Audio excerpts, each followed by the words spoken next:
Mandi Chimene on the run in fear of new government arrest. She won escape from Zimbabwe. Speculation was this week rife that the Minister of State for Manicaland Provincial Affairs, Mandi Chimene, had fled the country after the military this week rounded up what it described as criminals around President Mugabe.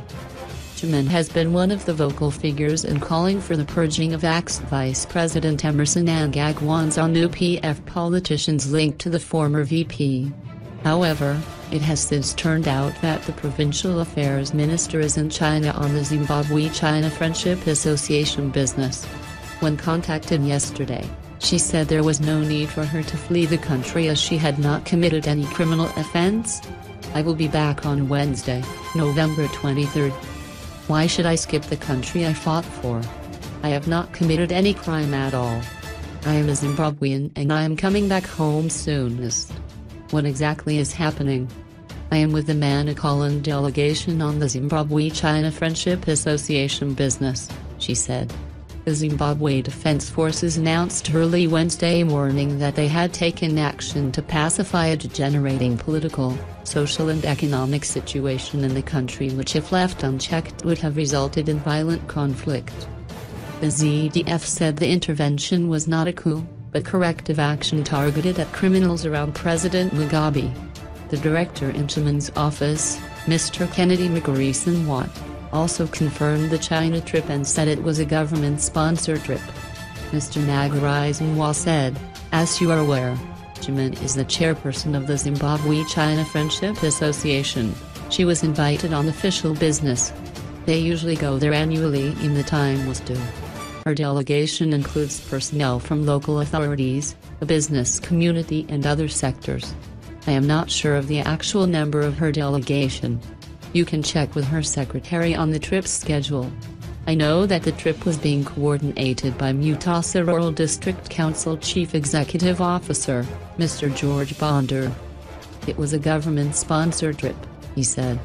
General Chiwenga addressing the nation on ZBC-TV early Tuesday morning, ZDF spokesperson, Major General Sibusius Obasimoyo, who was flanked by Air Vice Marshal Jacob Mzvide urged people to go about their normal business, but limit unnecessary movement. "To both our people and the world beyond our borders, we wish to make it abundantly clear that this is not a military takeover of government. What the Zimbabwe Defense Forces is doing is to pacify a degenerating political, social and economic situation in our country which if not addressed may result in violent conflict," Major Gen Moyo said. At the Forbes border post, there has been heavy presence of military personnel since Wednesday morning. Forbes border post is Zimbabwe's gateway to neighboring Mozambique through Mutare, the country's fourth largest city. A check by the Manica post showed that although business is being conducted as usual with haulage trucks coming in and out of the country through the border post, heavily armed soldiers in combat regalia are milling around the vicinity of the border post with two security checkpoints, less than 300 meters apart, on the tarmac leading to the border post. The security checkpoints are manned by uniformed soldiers. Soldiers at the security checkpoints are asking for identity documents and purpose of visit from passers-by before being allowed to progress. A small group of about 6 police officers seen near the border post on Wednesday were clearly not concentrating with goings-on around the soldiers, seemingly discussing their own issues. In Mutare City and all parts of Manicaland, it was business as usual, with all operations being at normal. Commuters were busy with their daily chores, businesses were open, while students, both at schools and tertiary being busy with their examinations, that there would be no disruptions of everyday operations. Major Gen Moyo said, "To the generality of the people of Zimbabwe, we urge you to remain calm and limit unnecessary movement. However, we encourage those who are employed and those with essential business in the city to continue their normal activities as usual. Our wish is that you enjoy your rights and freedoms and that we return our country to a dispensation that allows for investment, development and prosperity that we all fought for and for which many of our citizens paid the supreme sacrifice," he added.